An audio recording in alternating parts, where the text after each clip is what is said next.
Good morning children. आज हम करेंगे पाठ 4 पुष्प की अभिलाषा। भारत की सबसे प्रसिद्ध और लोकप्रिय कविताओं में से यह एक है। इस कविता के महान कवि हैं श्री माखनलाल चतुर्वेदी जी। बच्चों, ये कविता हमें मातृभूमि और मातृभूमि के लिए मरने वाले सैनिकों के लिए आदर व्यक्त कराती है। इस कविता से एक कहानी जुड़ी हुई है। ये बात है 1921 की, जब पूरे देश में आजादी का आंदोलन छिड़ा हुआ था। तब जगह जगह भारतीय भारत छोड़ो आंदोलन में भाग ले रहे थे। तब ऐसे में श्री माखनलाल चतुर्वेदी जी ने भी एक आवाज उठाई, तो उन्हें अंग्रेजों द्वारा 10 महीने की कड़ी जेल हुई। तब जेल में ही उन्होंने इस कविता की रचना की, जिसे आप पुष्प की अभिलाषा के नाम से जानते हैं। बच्चों, चलिए आइए अब ये धीरे धीरे हम पोएम पढ़ते हैं, कविता पढ़ते हैं। हमें अपनी मातृभूमि के लिए शहीद हुए लोगों का सम्मान करना चाहिए। प्रस्तुत कविता हमें अपने देश के लिए अपने प्राण तक न्यौछावर करने के लिए प्रेरित करती है। चलिए बच्चों, अब हम पहला पैराग्राफ पढ़ते हैं। जहां नहीं मैं सुरबाला के गहनों में गूंथा जाऊं, जहां नहीं प्रेमी माला में बिंद प्यारी को ललचाऊं। अर्थात कवि कह रहा है, इसमें फूल कहता है कि मेरी पहली इच्छा ये है कि मैं किसी भी सुरबाला यानी कि अप्सरा के गहनों में नहीं गूंदा जाना चाहता, यानी कि नहीं फंसना जाना चाहता। बच्चों, पहले आपने कहानियां सुनी होंगी कि जितनी भी अप्सराएं हैं वो स्वर्ग में रहती हैं, और अप्सराएं बहुत ही खूबसूरत हुआ करती थी, और वो सब जो हैं फूलों के गहने पहना करती थी। तो इसमें फूल अपनी इच्छा व्यक्त कर रहा है और कह रहा है कि मैं उनके गहनों में फंसकर नहीं रहना चाहता। अगली दो लाइनें हैं, चाह नहीं प्रेमी माला में बिंद प्यारी को ललचाऊं।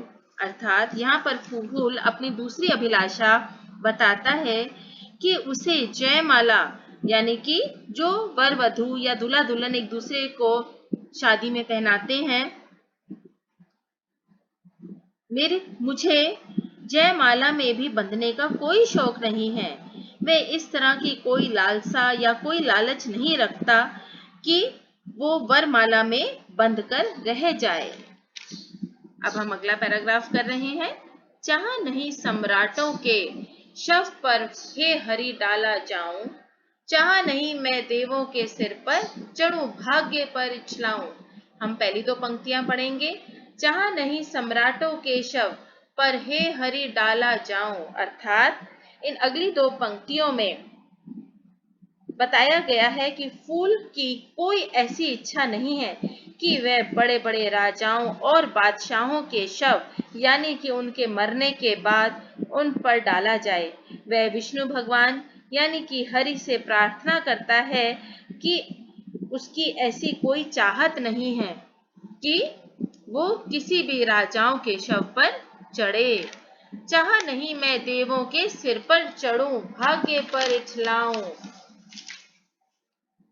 फूल कहता है कि मेरी कोई चाहत नहीं है कि मैं ईश्वर या देवों के सिर पर चढ़ाया जाऊं।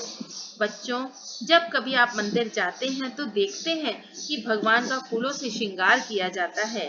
इसी वजह से फूल ने कहा है कि मैं अपनी किस्मत पर, अपने भाग्य पर क्यों इतराऊं, क्यों इठलाऊं, क्यों घमंड करूं, क्योंकि मेरी इच्छा नहीं है कि मैं देवताओं के सिर का श्रृंगार बनूं या उनके ऊपर चढ़ूं। मैं उनकी श्रृंगार का हिस्सा नहीं बनना चाहता। मुझे तोड़ लेना वनमाली, उस पथ पर देना तुम फेंक, मातृभूमि पर शीश चढ़ाने जिस पथ जाए वीर अनेक। इससे पहले हम दो पंक्तियां करते हैं। मुझे तोड़ लेना वनमाली, उस पथ पर तुम देना फेंक। अर्थात इन पंक्तियों में फूल वनमाली यानी कि जो बगीचे का माली होता है उससे प्रार्थना करता है, उसे कह रहा है कि मुझे तुम तोड़ लेना, मुझे तुम तोड़कर उस रास्ते, उस पथ पर, पथ मतलब रास्ता, पथ उस रास्ते में बिछा देना, फेंक देना।